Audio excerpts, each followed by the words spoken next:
औज़ुबिल्लाहिमिनश्शैतानिर्रजीम बिस्मिल्लाहिर्रहमानिर्रहीम। अस्सलाम वालेकुम जी, कैसे हैं आप सब? उम्मीद करता हूँ आप बिल्कुल खैर खैरियत से होंगे जी। अच्छा जी, तो आज मैं आपको बताऊंगा कि एफपीएससी में इन्विजिलेटर की जो है ना जॉब्स अनाउंस हुई थी, तो उसका जो अप्लाई करने का तरीक़ाकार है वो आज इंशाल्लाह मैं आपको बताता हूँ कि आपने इन्विजिलेटर एग्ज़ाम ड्यूटी के लिए जो है ना किस तरीके से अप्लाई करना है, और आपका जो करैक्टर सर्टिफिकेट है वो कौन सा होना चाहिए, और बैंक अकाउंट के बारे में भी इंशाल्लाह आपको तफसील से बताता हूँ। तो वीडियो शुरू करने से पहले आपसे दरख्वास्त है कि मेरे चैनल को सब्सक्राइब ज़रूर कर लें।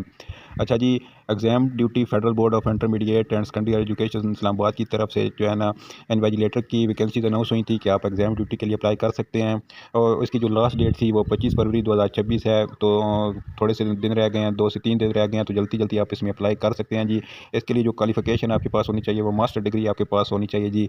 मास्टर डिग्री आपकी किसी भी सब्जेक्ट में है तो आप इसमें अप्लाई कर सकते हैं। इसके अलावा अगर आपके पास BS की कोई भी डिग्री है, बैचलर की जो है ना वो 16 साल तालीम बनती है, तो वो आप इसके लिए ज़रूर अप्लाई कर सकते हैं। ठीक है जी, तो आपने अप्लाई किस तरीके से करना है तो वो मैं इंशाल्लाह आपको बता देता हूँ जी। आपने सबसे पहले तो अपना नाम लिखना है एज़ पर CNSE के मुताबिक आपने अपना यहाँ पर नाम लिखना है जी कि आपका नाम फुल नाम क्या है, तो वो यहाँ पर आपने एंटर कर देना है। आगे आपने एंटर करना है जी अपना CNSE नंबर।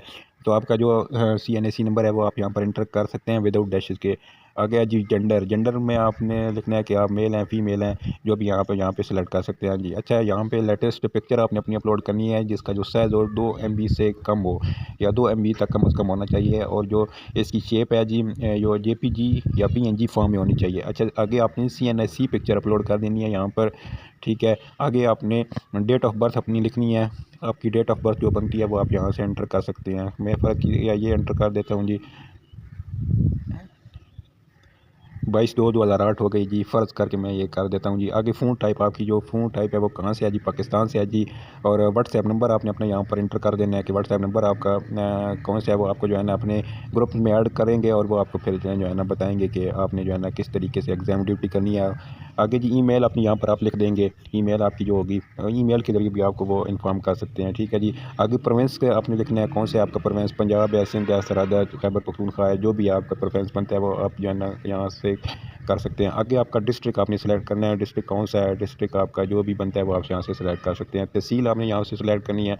आगे जी करंट या रेजिडेंटल एड्रेस आपने यहाँ पे लिखना है। ठीक है अपना। अच्छा, बैंक डिटेल, अब यहाँ पर जो है ना आपका अपना जो बैंक अकाउंट नंबर है वो आपके पास होना चाहिए। आप किसी और का नहीं लगा सकते। उसकी वजह यह है कि फिर पेमेंट में आपको जो है ना बहुत मसला पेश आएगा कि वो ये बताएंगे कि ड्यूटी किसी और बंदे ने की है और ये किसी और के नाम पे जो है ना ले रहा है, तो ये अच्छी बात नहीं है। आपके पास अगर कोई भी अकाउंट अगर आपके पास है, UBL का या HPL का जो भी अकाउंट है, तो आप यहाँ पर एंटर कर सकते हैं। अगर आपके पास अकाउंट नहीं है तो ईजी पैसा या जस्ट कैश होता है वो भी आप जो है एंटर कर सकते हैं यहाँ पे। ठीक है, IBAN नंबर आप यहाँ पर अपना लिखना है, अकाउंट नंबर आपने अपना लिखना है। अकाउंट नंबर होता है जी चेक बुक पे लिखा होता है, वो आपने जो है ना अकाउंट नंबर लिख देना है। आगे अपनी रास्त ID आपने अपनी लिखनी है। रास्त ID भी आपको एक मिली होती है, वो भी आपको देख सकते हैं जी। अकाउंट टाइटल का मतलब ये होता है कि जिस अकाउंट का जिस बंदे के नाम पर अकाउंट है ना, तो उसका नाम आपने यहाँ पर लिखना होता है। आगे जी एकेडमिक एंड प्रोफेशनल क्वालिफिकेशन, आगे आपकी जो क्वालिफिकेशन वो आपने यहाँ पर एंटर कर देनी है। मेजर सब्जेक्ट कौन कौन से थे आपके वो आपने यहाँ पर एंटर करते हैं। यूनिवर्सिटी आपकी कौन कौन सी यूनिवर्सिटी आपने किस यूनिवर्सिटी से किया, तो वो यहाँ पर आपने एंटर करना है। ईयर ऑफ पासिंग आपने एंटर करना है जी। पर्सनल क्वालिफिकेशन आपने लिखनी है। प्रोफेशनल क्वालिफिकेशन अगर आपके पास B.Ed की डिग्री है तो आपने सेलेक्ट करना है जी। सब्जेक्ट आपने लिख देना है जी। आगे डिग्री या एजुकेशनल सर्टिफिकेट आपने अपनी जो है ना सारे अपलोड कर देने हैं, जिसका जो साइज़ है वो 5 MB से कम होना चाहिए। आपके करैक्टर सर्टिफिकेट की बात करें तो आपका करैक्टर सर्टिफिकेट आपने किसी भी अपने को पुलिस के जो खिदमत मरकज़ है उससे आपने करैक्टर सर्टिफिकेट बनवा लेना है। तो आपने यहाँ पर अपलोड कर देना है। ठीक है जी। आगे आपने सेंटर अपने सेलेक्ट करना है, जो भी आपके करीबी सेंटर होंगे ना, आप यहाँ से जो है ना कर सकते हैं। पहला सेंटर आप अपना बहुत करीबी रखें, जो बहुत करीब हो, थोड़ा फिर जो दूसरा है वो थोड़ा दूर हो वो आप रखें। तीसरा सेंटर जो उससे थोड़ा दूर हो वो आप रख सकते हैं जी। आगे इन्विजिलेटर के लिए आप यहाँ पर क्लिक करेंगे, आपसे एक्सपीरियंस पूछा जाएगा कि आप पहले इसमें जॉब करते रहे हैं, तो फिर आप अपना एक्सपीरियंस बता सकते हैं। लेवल कौन सा था उसका, आपने सिर्फ मैट्रिक में किया था या इंटरमीडिएट में किया था, तो वो भी आप यहाँ पर लिख सकते हैं। ठीक है जी। आगे आपने यहाँ पर क्लिक करना है जी, I hereby declare that bank account detail provided, आपने यहाँ पर क्लिक करना है। आगे यहाँ पर आपने क्लिक करना है। ठीक है जी। अब यहाँ पर वो कह रहा है कि I hereby declare that the bank account detail provided are correct and belong to मी।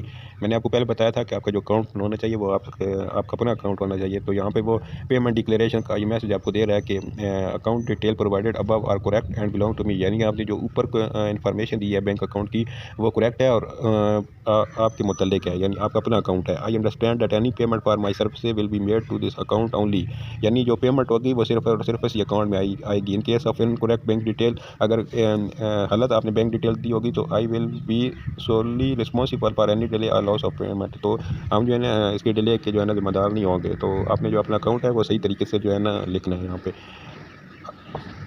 आगे हमने करना है आई अर्ली डिक्लेयर। यहाँ पे आपने जो है ना ये टिक कर देनी है। टिक करने के बाद सबमिट नॉमिनेशन फॉर्म यहाँ पे आपने क्लिक कर देनी है। ठीक है जी। तो बहुत ही आसान तरीका है। तो आप इसमें अप्लाई कर सकते हैं। इन्विजिलेटर की जॉब पे आपको एक अच्छा 1 दिन का जो है ना मुआवजा दिया जाएगा। अगर आपके जो करीबी होगा ना स्कूल वहाँ पर आप उनको बुला लेते हैं तो बहुत ही अच्छा मुआवजा आपको मिल जाया करेगा। ठीक है जी। बहुत ही अच्छी वैकेंसीज हैं। अगर कोई बेरोज़गार है और ये ड्यूटी करना चाहता है जिसके पास मास्टर की डिग्री है तो वो काइंडली जो है ना इसमें ज़रूर अप्लाई करें। ठीक है। अगर किसी को अप्लाई में मसला आ रहा है तो कमेंट में आप मुझे बता दें, मैं इंशाल्लाह आपको अप्लाई करके दे दूँगा। ठीक है। वो कोई मसला नहीं है। बाकी अपनी दुआ में ज़रूर याद रखा करें। बहुत शुक्रिया जी। अपना बहुत ज़्यादा ख्याल रखिएगा। अल्लाह हाफ़िज़।